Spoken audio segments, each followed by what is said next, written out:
So if you have a set where you stop at 2 reps shy of failure and another person has a set where they stop just at failure, or someone has to drag the barbell off of them, the person who went to failure is going to grow more muscle.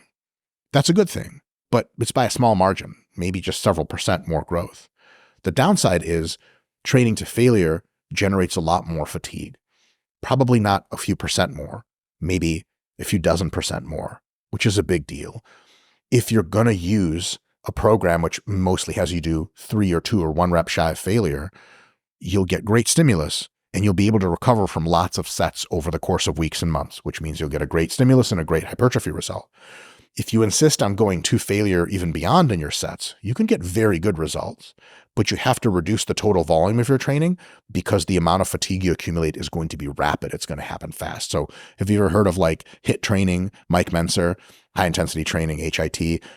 Mike Mentzer and those folks were fans of going to failure and beyond with drop sets and crazy shit like that. They got really good results, but they don't do very many sets. A few sets per muscle per workout's all they do, because they realized we can't recover from this. You can recover from more if you stay a little shy of failure.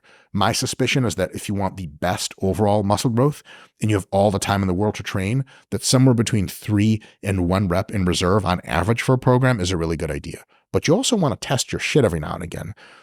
It's difficult to say this is 2 reps in reserve if it's been months since you've actually gone to failure on that exercise, because you can be fucking lying to yourself. Yeah, it's 2 RIR. Someone puts a gun to your head, literally maybe, and they're like, go to failure and you get 6 more reps. Well, shit. It turns out you weren't even in that best growth zone of 3 to 1. So what I would say is, a method that we use at RP, our app does this automatically. It starts you a few reps shy of failure, and then it presents incrementally slightly heavier loads over the weeks or repetition goals that are slightly higher. So it takes you from 10 reps to 11 reps to 12 reps, or takes you from 100 pounds to 105 to 110.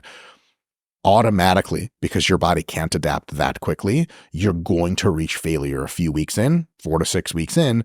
You'll not only have a whole range of going from 3-ish in reserve all the way to 0, which means you checked every box, but you'll now know something about yourself. You'll know exactly how high your best performance is. So for the next mesocycle, next program you construct, you can be like, okay, I know how strong I am. Let me start a little bit less than that and progress again to see if I can go a little bit higher. So I would say going from some number of reps in reserve all the way to failure in a single mesocycle is probably a good practice for many people, but not required. You can always go 2 or 3 reps in reserve.